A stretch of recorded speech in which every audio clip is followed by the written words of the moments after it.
प्रेम से बोलिए लक्ष्मी माता की जय। शुक्रवार धन की देवी लक्ष्मी माता का दिन होता है।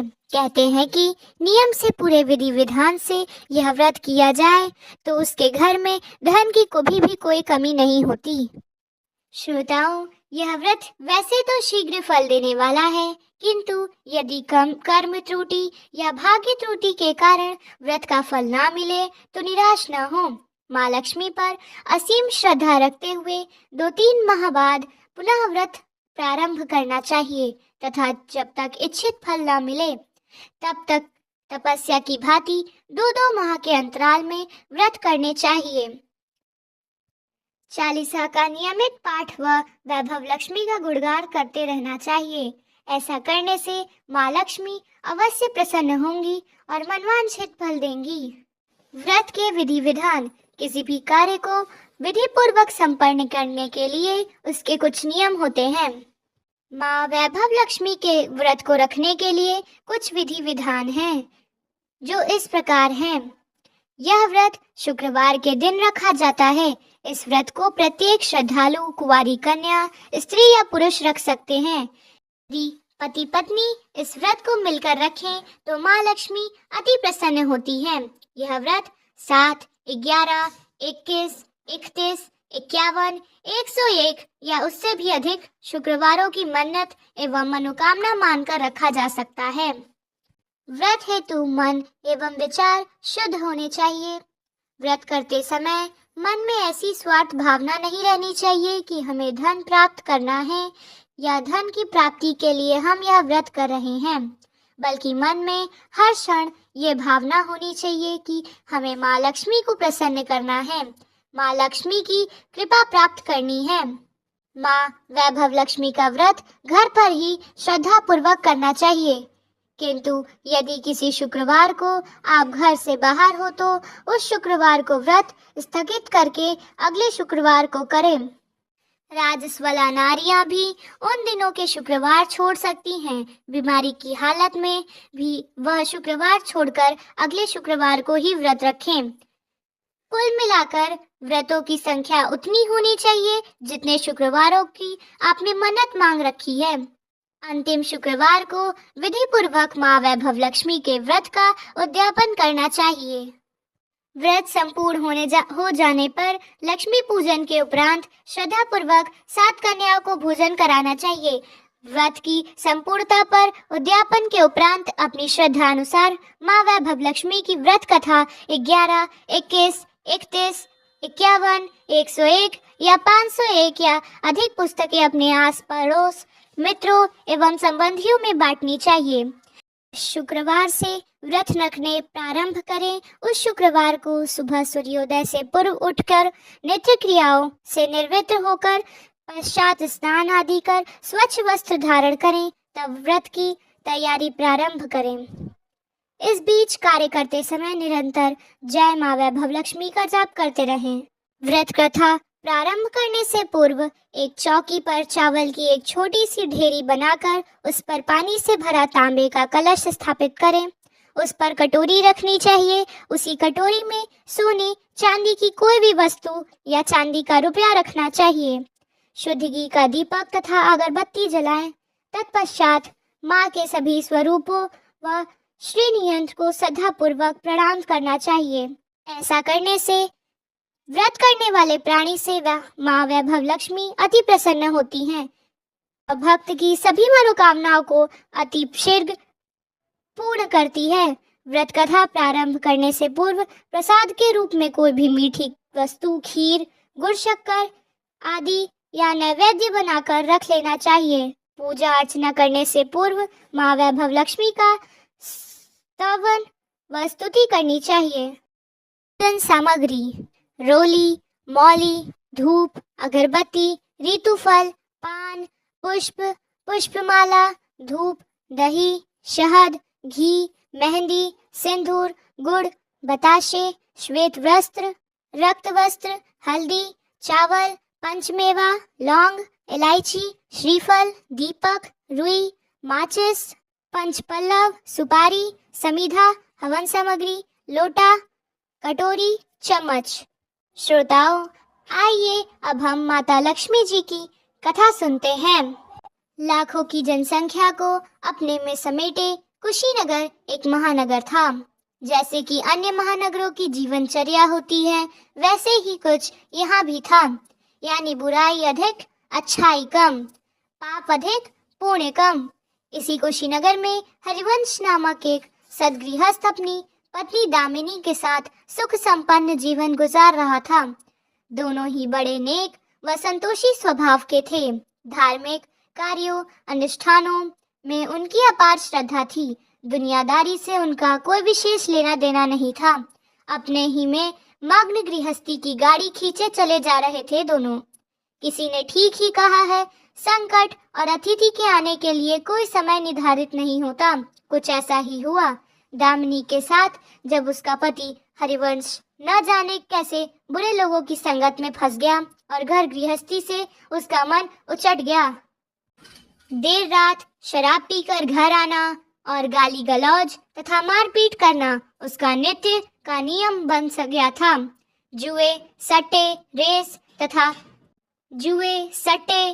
तथा वैश्यागमन जैसे बुरे कर्म भी कुसंगति की बदौलत उसके पल्ले पड़ रहे थे। धन कमाने की तीव्र लालसा ने हरिवंश की बुद्धि हर ली और उसको अच्छे बुरे का भी ज्ञान न रहा। घर में जो कुछ भी था सब उसके दुर्व्यसनों की भेंट चढ़ गया। जो लोग पहले उसका सम्मान करते थे अब उसे देखते ही देखते रास्ता बदलने लगते। भुखमरी की हालत में भिखमंगों के समान उनकी स्थिति हो गई। लेकिन दामिनी बेहद संयमी और आस्थावान तथा संस्कारी स्त्री थी। ईश्वर पर उससे अटल विश्वास था। वह जानती थी कि यह सब कर्मों का फल है। दुख के बाद सुख तो एक दिन आना ही है। इस आस्था को मन में लिए वह ईश्वर भक्ति में लीन हो गई और प्रार्थना करती थी कि उसके दुख शीघ्र दूर हो जाए। समय का चक्र अपनी रफ्तार से चलता रहा। अचानक एक दिन दोपहर के समय द्वार पर हुई दस्तक की आवाज सुनकर दामिनी की तंद्रा भंग हुई। अतिथि सत्कार के भय मंत्र से उसकी अंतरात्मा कांप उठी, क्योंकि घर में अन्न का एक दाना भी नहीं था जो अतिथि की सेवा में अर्पित किया जा सकता। फिर भी संस्कारों की ऐसी प्रबलता थी कि उसका मन अतिथि सत्कार को उद्यत हो उठा। उसने उठकर द्वार खोला, देखा सामने एक दिव्य पुरुष खड़ा था। बड़े बड़े घुंघराले श्वेत केश, चेहरे को ढके हुए लहराती दाढ़ी, गेरुए वस्त्र का आवरण पहने उसके चेहरे से तेज टपका पड़ा रहा था। आंखों मानो अमृत विष सी लग रही थी। उस दिव्य पुरुष को देखकर दामिनी को अपार शांति का अनुभव हुआ और वह देखते ही समझ गई कि आगत वास्तव में कोई पहुंचा हुआ सिद्ध महात्मा है। उसके मन में अतिथि के प्रति गहन श्रद्धा के भाव में उमड़ पड़े और उसने सम्मान सहित घर के भीतर ले आई। दामिनी ने जब उसे फटे हुए आसन पर बैठाया तो वह लज्जा के मारे जमीन से गड़ गई। उधर वह संत पुरुष दामिनी की ओर एकटक निहारे जा रहा था। घर में जो कुछ भी बचा खुचा था दामिनी ने अतिथि के सेवा में अर्पित कर दिया, पर उसने इस पर कोई ध्यान नहीं दिया। वह तो बस दामिनी को यूं निहारे जा रहा था मानो उसे कुछ याद दिलाने की चेष्टा कर रहा हो। जब काफी देर तक दामिनी कुछ न बोली तो उसने कहा, बेटी मुझे पहचाना नहीं क्या? उसका यह प्रश्न सुनकर दामिनी जैसे सोते से जागी और अत्यंत सकुचाते हुए बोली मृदुल स्वर में, महाराज मेरी दृष्टता को क्षमा करें। जो आप जैसे दिव्य पुरुष को मैं पहचान कर भी नहीं पहचान पा रही हूँ। पारिवारिक कष्टों ने मुझे मेरी सोचने समझने की शक्ति छीन ली है, लेकिन यह निश्चित है कि संकट की इस घड़ी में मुझे आप जैसे साधु पुरुष का ही सहारा है। अभी जैसे दामिनी को कुछ याद हो आया, वह उस साधु के चरणों में गिरकर बोल उठी, अब मैं आपको पहचान गई हूँ महाराज। स्नेह रूपी अमृत की वर्षा करने वाले अपने शुभ चिंतक को कोई कैसे भूल सकता है भला। वास्तव में वह साधु मंदिर की राह के मध्य में बनी अपनी कुटिया के बाहर वट वृक्ष के नीचे बैठ साधना किया करता था और मंदिर आने जाने वाले सभी श्रद्धालु उसे प्रणाम करके स्वयं को कृतार्थ अनुभव करते थे। दामिनी भी उन्हीं में से एक थी। जब पिछले काफी दिनों से उसने उसे मंदिर की ओर आते जाते नहीं देखा, तो वह कुशल क्षेम जानने के लिए पूछताछ करते हुए उसके घर की ओर आ निकला था। दामिनी अभी भी अपनी सोचों में ही डूबी हुई थी कि साधु महाराज ने मौन भंग किया। क्या कारण है पुत्री? आजकल मंदिर आती जाती नहीं दिखाई पड़ती हो। तुझे जो भी कष्ट है मुझे बता, शायद मैं तेरी कुछ सहायता कर सकूं। व्यक्ति दुखों के बोझ तले तबाह हो तो ऐसे में सहानुभूति के दो शब्द ही काफी होते हैं। दामिनी भी खुद पर सहम नहीं रख पाई और बिखाक कर रोने लगी। तभी वह साधु वात्सल्यपूर्ण स्वर में बोला, मन छोटा करने से समस्या का हल नहीं होता है। सुख दुख तो एक गाड़ी के दो पहिए के समान है। इसका आना जाना तो जिंदगी भर ही लगा रहता है। अपना दुख किसी को बता देने से मन हल्का हो जाता है। कुछ देर चुप रहने के बाद दामिनी ने बोलना शुरू किया। महाराज, सर्व सुखों से मेरा घर भरपूर था। कर कर में खुशियां थीं। पति भी नेक और ईमानदार थे। सादा जीवन, उच्च विचार की आधारशिला पे टिकी थी हमारी गृहस्थी। रुपए पैसे की भी कोई कमी नहीं थी। सुबह शाम घर में ईश वंदना होती थी। लेकिन अचानक न जाने किसकी नजर लग गई। हमारा भाग्य हमसे रूठ गया है। मेरे पति कुसंगति में फंसकर अपना सब कुछ गवा बैठे हैं। अब तो ऐसा लगता है कि साया ने भी साथ छोड़कर जाने को तैयार बैठा है। भिखारियों ने भी बदतर स्थिति हो गई है हमारी। दामिनी की करुण व्यथा सुनकर साधु का हृदय हाहाकार कर उठा। वह द्रवित स्वर में बोले, बेटी, कर्म का लिखा तो भोगना ही पड़ता है। तुम्हारे कष्टों का भी कर्मों से नाता है। लेकिन तुम चिंता न करो, सब कुछ पहले जैसा हो जाएगा। दुख के बाद ही सुख आता है। दुख सहे बिना दुख की अच्छी अनुभूति हो नहीं सकती। तुम माँ लक्ष्मी के प्रति श्रद्धा जारी रखो। सब उद्धार करने से प्रेम की छलकता सागर है माँ लक्ष्मी। अपने भक्तों पर सदैव उनकी कृपा दृष्टि रहती है। तुम संपूर्ण आस्था के साथ माँ वैभव लक्ष्मी का व्रत करना शुरू करो। तुम्हारी साधना अवश्य रंग लाएगी। दामिनी एक संस्कारी स्त्री थी। धर्म कर्म में उसकी अगाध आस्था थी। माँ वैभव लक्ष्मी के व्रत की बात सुनकर उसका चेहरा दमक उठा। बोली, महाराज, यदि इस व्रत को करने से मेरे परिवार पर आई विपदा टल सकती है तो मैं इसे जरूर करूंगी। आप मुझे बताएं कि इस व्रत को कब और कैसे किया जाता है। साधु महाराज दामिनी की भक्ति भावना देखकर प्रसन्न हो गए। बोले, बेटी, सारे जगत का कल्याण करने वाली माँ वैभव लक्ष्मी के व्रत की विधि मैं जन कल्याणार्थ तुम्हें बता रहा हूँ। प्रत्येक शुक्रवार को यह व्रत किया जाता है। सर्वप्रथम जितने शुक्रवार को यह व्रत करना हो उसका संकल्प लेकर माँ वैभव लक्ष्मी को मन ही मन प्रणाम करें। स्नान आदि से निवृत्त होकर स्वच्छ धवल वस्त्र पहनकर पूरब दिशा की ओर मुंह कर आसन पर बैठे। सामने एक चौकी पर चावल की एक ढेरी लगाकर उस पर पानी से भरा कलश स्थापित करें जो तांबे का होना चाहिए। कलश को कटोरी से ढक दें और उस कटोरी में कोई भी स्वर्णाभूषण रखें। सोना ना हो तो चांदी का ही आभूषण रख दें। वही पास में ना हो तो रुपए का ही सिक्का रख दें। शुद्ध घी का दीपक तथा अगरबत्ती जलाएं और मन ही मन पूर्ण श्रद्धा के साथ माँ वैभव लक्ष्मी का जाप करते रहें। श्री मंत्र या माँ लक्ष्मी का प्रिय मंत्र उसे शत शत नमन करें। साथ ही माँ वैभव लक्ष्मी के सभी स्वरूपों को नमस्कार करें। कटोरी में रखे गहने या रुपए पर हल्दी, कुमकुम तथा अक्षत अर्पित करें। कोई भी मिष्ठान प्रसाद रूप में रखें। संभव न हो पाए तो गुड़ या शक्कर से भी काम चल सकता है। फिर श्रद्धा पूर्वक माँ की आरती करके 14 बार प्रेम सहित बोले, जय माँ वैभव लक्ष्मी। माँ वैभव लक्ष्मी मेरी मनोकामना पूरी करे, ऐसा संकल्प लेकर सच्चे मन से माँ को विनती करें। प्रसाद बांटें और स्वयं भी ग्रहण करें। दिन में एक बार सात्विक भोजन करें। यदि संभव हो तो उपवास रख ले। पूजा में रखा गहना या रुपया लाल कपड़े में लपेटकर सुरक्षित रख ले।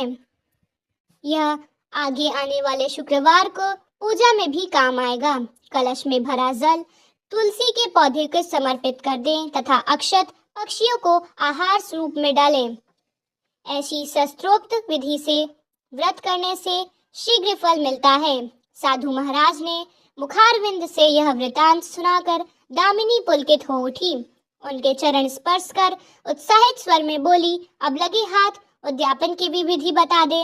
महाराज, इसके बिना तो व्रत अधूरा ही रह जाएगा।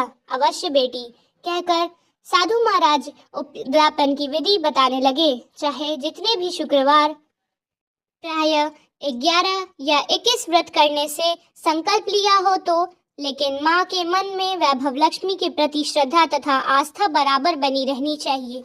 जिस दिन अंतिम शुक्रवार का व्रत हो, उस दिन शास्त्रोक्त विधि से उद्यापन करना चाहिए।